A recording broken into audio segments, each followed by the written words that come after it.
Perusahaan terbuka yang mengungkapkan laporan keberlanjutan dengan penerapan pada standar GRI. PT Pertamina dan PT Petrokimia Gresik merupakan salah satu perusahaan terbuka yang wajib melaporkan laporan keberlanjutan. Berdasarkan hasil analisis yang telah dilakukan oleh kelompok 3 terhadap laporan keberlanjutan PT Pertamina dan PT Petrokimia Gresik tahun 2022 yang menggunakan standar GRI 2021. Menghasilkan kesimpulan bahwa tidak seluruh indikator yang ada pada standar GRI 2016 dilaporkan oleh kedua perusahaan tersebut. Meskipun begitu, pelaporan yang diterbitkan oleh kedua perusahaan terkait laporan keberlanjutan tergolong cukup tinggi. Hal ini dibuktikan dari persentase pengungkapan yang telah dianalisis. Pertama, sesuai dari data pengungkapan GRI 102 mengenai pengungkapan umum, PT Pertamina telah mengungkapkan laporan dengan persentase sebesar 68%.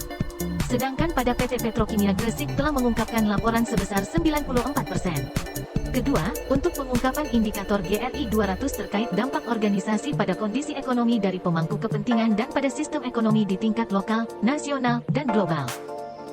PT Pertamina telah mengungkapkan laporan dengan persentase sekitar 65% dan untuk PT Petrokimia Gresik telah mengungkapkan semua poin indikator sesuai dengan isi standar GRI 2016. Ketiga, pengungkapan GRI 300 terkait dampak organisasi pada sistem alami yang hidup dan tidak hidup, termasuk tanah, udara, air, dan ekosistem. PT Pertamina mengungkapkan laporan dengan persentase sebesar 84% dan untuk PT Petrokimia Gresik sebesar 93%. Keempat, untuk pengungkapan GRI 400 terkait dampak organisasi pada sistem sosial di tempat organisasi beroperasi.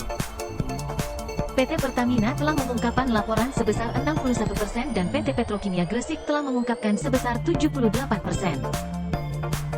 Perusahaan mungkin tidak mengungkapkan indikator GRI sepenuhnya, hal ini dimungkinkan karena adanya kesulitan dalam memenuhi persyaratan indikator GRI.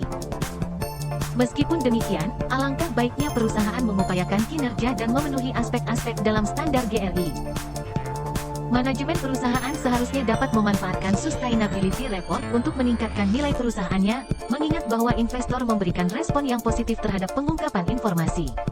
Dengan menerbitkan laporan semacam ini, besar kemungkinan perusahaan akan mendapatkan citra yang baik sebagai sebuah entitas yang tidak hanya peduli terhadap keberlanjutan finansial, tetapi perusahaan juga peduli terhadap hal-hal yang penting bagi kehidupan masyarakat. Akuntan dan para praktisi diharapkan dapat memberikan kontribusi dalam praktik sustainability reporting ini, agar praktik ini dilaksanakan sesuai dengan standar dan dapat merefleksikan keadaan sebenarnya agar dapat meningkatkan nilai perusahaan.